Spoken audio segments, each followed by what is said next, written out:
Welcome back, everybody. Today we're going to be working on adding ports, 12-volt socket and USB ports to the back of your 2002 to 2007 Jeep Liberty KJ. Now, why would you want to do this? Well, adding a 12-volt port to the back, you can have a cooler or an inverter, or you can add some USB charging ports to eliminate the need for an adapter in the 12-volt port up front. Fortunately, it doesn't cost too much to do this. You can usually get that power port for free if it's salvage yard, or maybe $5, and USB charging ports $15 on Amazon. Doesn't take too long to do this either. It will take a little bit of fiddling, and that's really what's going to take the most time, at about 3 hours. There are a few tools that you will need to use.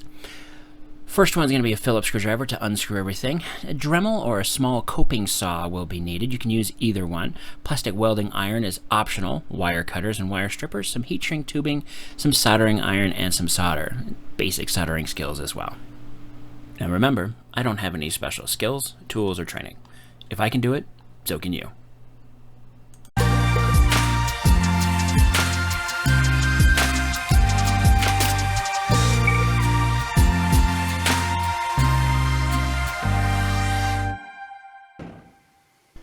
Alright, let's start off by getting kind of a lay of the land here. This is the final product, a little teaser shot, and that's how it's actually going to fit. The goal is to get it to look exactly like that, and it looks like it was supposed to be there right from the beginning. In order to do that, it is going to take some cutting, and in order to do that cutting, we're going to need to remove the entire center console, take it out, take it apart, and modify several pieces in there. The most important one, of course, being that switch panel there and the bottom of it. So the first thing we need to do is remove this center console. I'll walk you through what we need to do to get this. We start at the front. First of all, if you have a automatic transmission, this will be a plastic as opposed to the leather boot. There's some screws that are underneath there. You remove either the plastic or the leather boot, and then you go for the screw that's underneath the main shifter. There's also a screw that's under the leather boot for the four-wheel drive selector, and it's right there. You just remove both of those screws. Those are the only two screws up front that we need to worry about. Then we move over to the cup holder section, and on the cup holder, just remove that rubber part there. That gets us access to the switch panel, and then we can take that switch panel out, remove the clip or release the clip, and then tuck that wire back down in there, because otherwise it'll get caught when you try to pull it out. Now on this, the screws up front, there's two screws there, and there's 3 screws on the lid, and we remove those 3 screws on the lid, and then the lid comes off itself.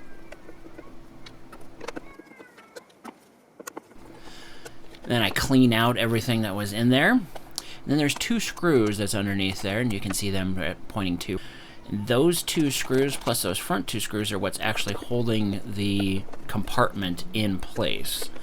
And then once we have all 5 up top and 2 on the bottom for a total of 7 screws out. Now we have some access. And to remove it, we're going to tip it forward. And you can see I'm kind of angling that leather boot for the shifter. And you do that for both the either the manual transmission, or you have the plastic off for the automatic, and then the leather boot for the four-wheel drive.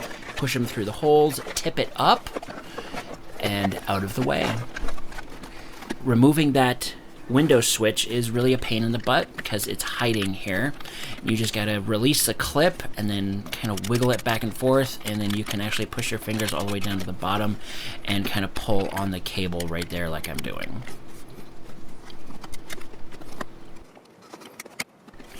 Now we're going to need to remove the front radio center stack bezel.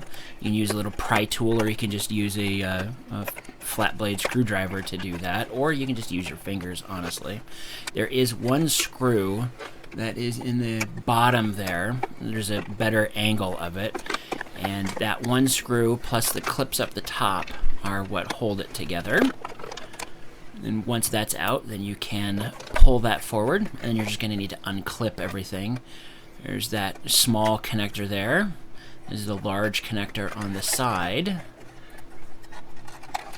And we have the vacuum controls for the HVAC system as well. Oh, and don't forget the cigarette lighter on the bottom as well. Vacuum controls are really kind of a pain in the butt here. I go different angles and different ways trying to get it off of here, and I try several times to get it using a flat blade screwdriver. See, here's another angle where I've tried to adjust it, and every time I try to take this off, it's hard to do. So don't be surprised, just be patient and work on it slowly.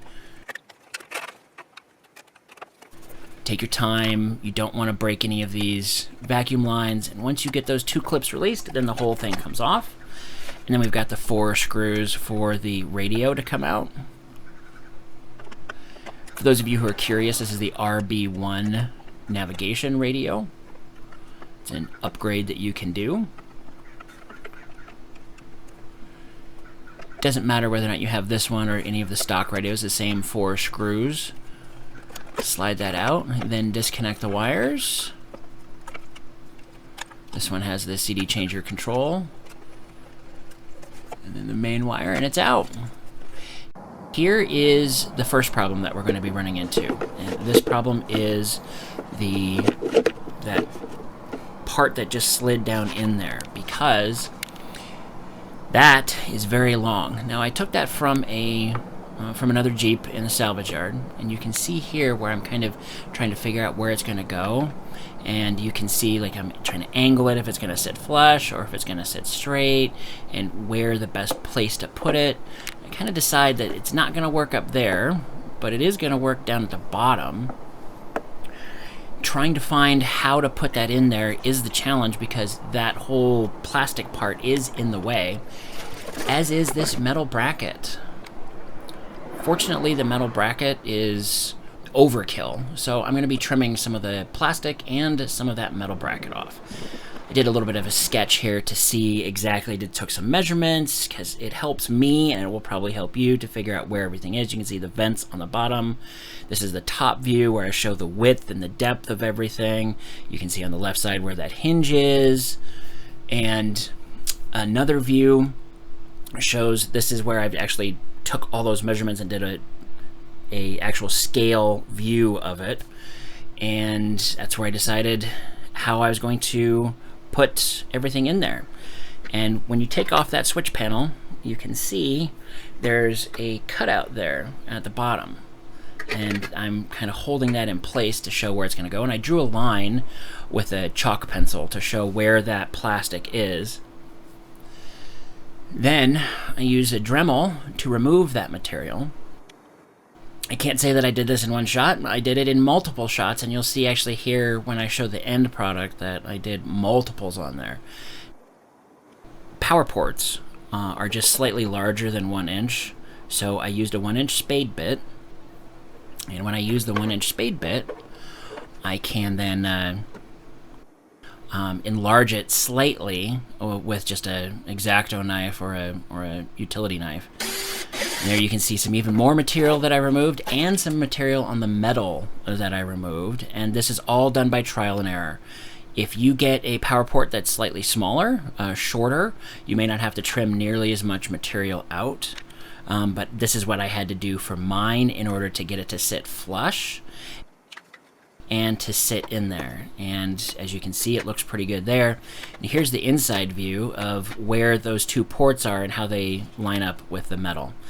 Now it's time to make some wiring on there, and here's where we need the soldering iron solder. I have some extra wire. You can always just use some extra wire that you get at the salvage yard. Here is where I'm showing that I'm going to be making one of those bridges, and if you've seen any of my videos before, this is kind of a favorite technique of mine, to join 2 wires into one. So I just get a strip about 4 or 5 inches long, strip the ends off, and then I do this little trick here in the middle where I open it up.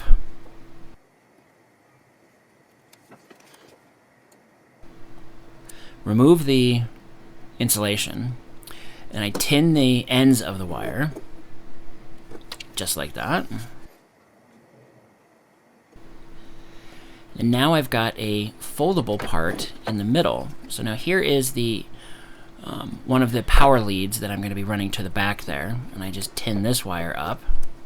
Now you can see it's quite a bit longer than the other ones because I'm actually going to put a hook into this part here, and I just take the wire cutters and bend it around into a hook. I grab that little jumper wire that I created, or that bridge wire, crimp it on there, and solder it together. And you can see it's a really easy way to get one wire into two. So if you're going to be branching out for two devices, where this is, one's a 12-volt power port and one's the USB connection, it's a really simple and easy way to do that. And then just put some heat shrink tubing over the top of that, and with that, my little $1 Wish butane torch. It's done. I just pre-tin all the wires here, so that that's one less thing that I have to worry about when I'm actually installing this out in the Jeep. You do the same thing for the black wire, and then here I'm showing where I'm actually connecting the socket to one of the ends on the bridge wire, because if I can do it in my kitchen, it's one less thing I have to worry about. And I just slide the heat shrink tubing, shrink it on there, and that's done. This is the wire that we're actually going to be going into here, and that's actually the power for the socket. This is a always-on circuit. If you have a 2002, 3, or 4, you'll have one cigarette lighter and one power adapter. The cigarette lighter is a switched, and the power adapter is constant. 2005, 6, or 7, you have only one. It's a 12-volt, and it is constant. So this is what we are tapping into here.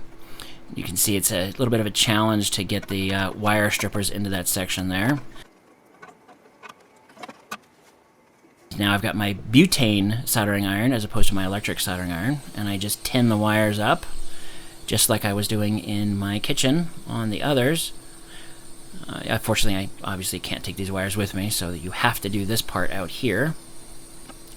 And then once you get those wires tinned up, then you can run your extension cord over to it, or in my case, I'm using a junction block. And if you have a lot of wires, this junction block is a good idea because it's quick and easy. You don't have to make any modifications.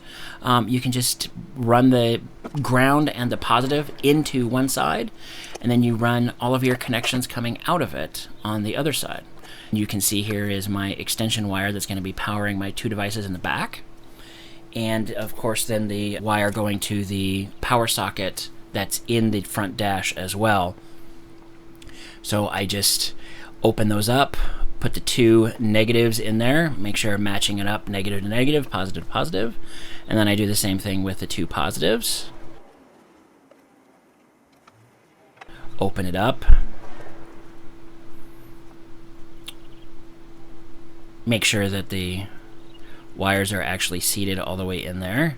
This one I actually had to cut just a little bit off because when I soldered it up, I left a little extra solder on there. And as you can see, I did fix that little blue junction up there because I can't stand that. So I fixed that. Then there's the extension that I have run, and you can see I connected up front there, and you just snake it to the back. I just make sure I tuck it underneath everything. I'm tucking it underneath the boot. The important part here is underneath all of the vent and then any of the other wires and connections that are there. And then that's where it will actually connect up. Now here is the connection that's on the floor, and you can see on that blue marker there, that's what I have to remove. So in the end, it's only going to have one screw connecting it on there, and I just use the Dremel to clean it up. Again, you don't have to use a Dremel, you can use a small coping saw or even a jigsaw.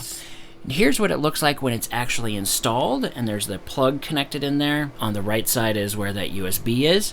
I just did a little teaser there to show, and then this is where I'm putting it all back together. And in the upper left, you can see where I'm actually soldering the wires together. There's that extension, and then the bridge for those two connections on there for the two devices. And then screw that one remaining screw in there. And believe it or not, that's more than enough. That holds it just fine. Plug that 12-volt socket in, and then I left the connections open there for the USB, and I just soldered on the connections that came with it in the package that I ordered from Amazon. Soldered that on the end, and then I connect the wires up, and it's all done. One thing I did do is I accidentally touched the positive to the ground, and I blew the fuse.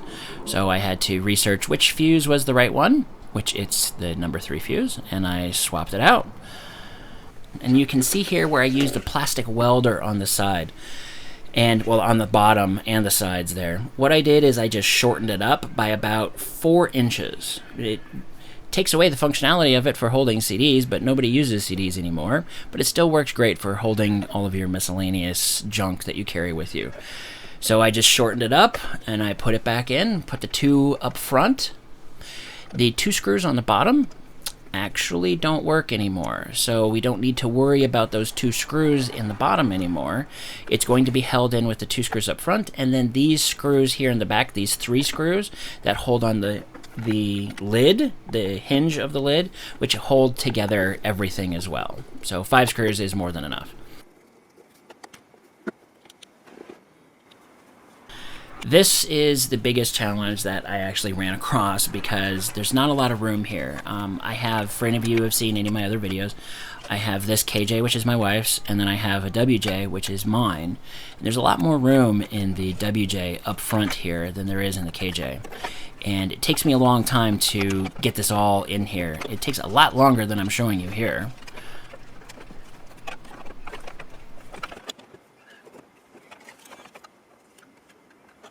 "20 minutes later." Finally, after looking underneath there and squeezing all the wires into the right place, I get it into the right spot. Then I can connect up all the wires again. First thing to do is connect up the vacuum lines for the HVAC control. Then I connect up the 2 electrical connections, the large one on the driver's side and the smaller one on the passenger side.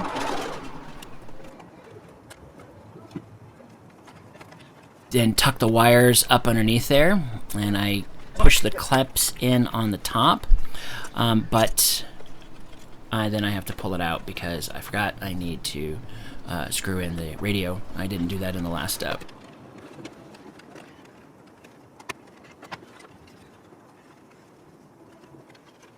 Again, is a challenge. It's almost as challenging as getting the radio in there.